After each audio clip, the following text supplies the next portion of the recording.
Hello and welcome. My name is Aaron Hale, and today we're going to talk about the Work Schedules feature that's available in the ProPricer Services Contractor Edition. Work schedules allow you to determine the standard number of hours an employee will work per month and per year.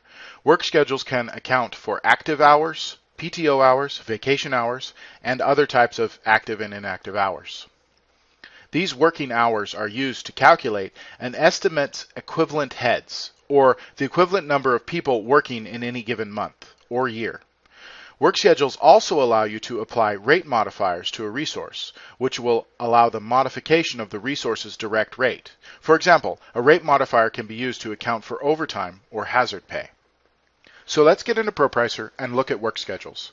Our first stop is the work schedule library, where we have to enter the name and the description for each work schedule that we want to use. You can see that I already have 4 work schedules created. Next, we need to create a work schedule table, which is used to define the work schedules from the library. Work schedule tables are useful because you can use the same work schedule from the library in multiple proposals, but define them differently for each proposal using your table.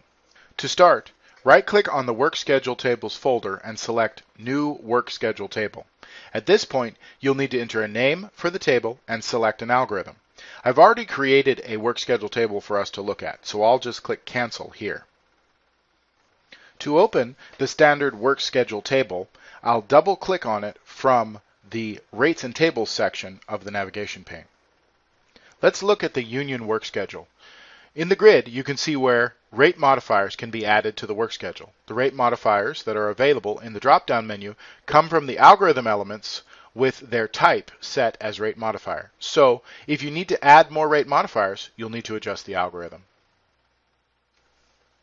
Then, in the action and value columns, you can define how you want the modifier to change the resource element's direct rate. To apply these rate modifiers to a resource estimate, this work schedule table must be assigned to the proposal. Then, one of its work schedules must be assigned to the resource in the proposal. Before we get to that, let's set the number of hours per year for the Union work schedule. So there are 2 ways to do this. I can either type in a total number of hours for the year here, or I can enter the number of hours per month in the month hours grid down here. Next, I can add holiday hours, PTO hours, and other hours.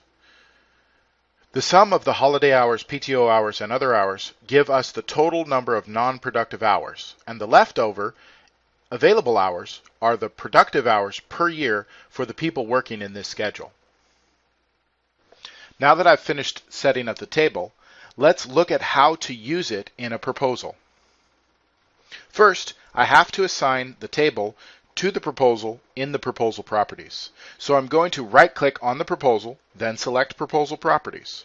Once the proposal properties open, I will click on the calendar page and use the drop-down menu to choose the work schedule table that I want to use with this proposal. Like most tables in ProPricer, there will probably be more than one, so make sure you select the right one. As you see here, I have already selected the standard work schedule table. Next, we can open the proposal and add a resource estimate and assign the Union work schedule. To open the proposal, double-click on it in the proposal list. After the proposal opens, I'm going to select Task ID 1, and then I'm going to use the drop-down menu in the resource column of this grid to choose a resource. Notice that these resources already have a work schedule assigned. This is because the work schedule can be assigned in the resource library or on the direct rate table. But remember, how these work schedules are defined depends on the work schedule table assigned to the proposal.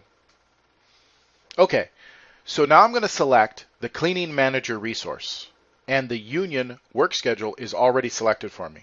If I want to use a different schedule with this resource, I can just use the drop-down menu here and select the one I want. Next, I'm going to spread one equivalent head per month using the load curve. When I switch the input view to hours, notice how the number of hours per curve corresponds to the hours defined in the work schedule table. Now let's take a look at a rate modifier. Let's say I want to add 10 hours per month of overtime cost to the cleaning technician. I can do this by selecting the cleaning technician resource, the overtime rate modifier, and then spreading 10 hours per month using the load curve. Notice here in the summary that an additional $5,860.13 of overtime cost has been added to the resource. So to sum up today's episode, work schedules are a great feature that allow you to determine the standard number of hours an employee will work per month and per year. Work schedules can account for active hours, paid time off hours, vacation hours, and other hours. Work schedules also allow you to add rate modifiers to your resource that it can count for overtime, hazard pay, or any other instance where you might need to adjust the rate of a resource. If you enjoyed this video and found it helpful, please share it with your colleagues who use ProPricer. If you have any questions about ProPricer, please email us directly. Again, my name is Aaron Hale, and as always, thank you for watching.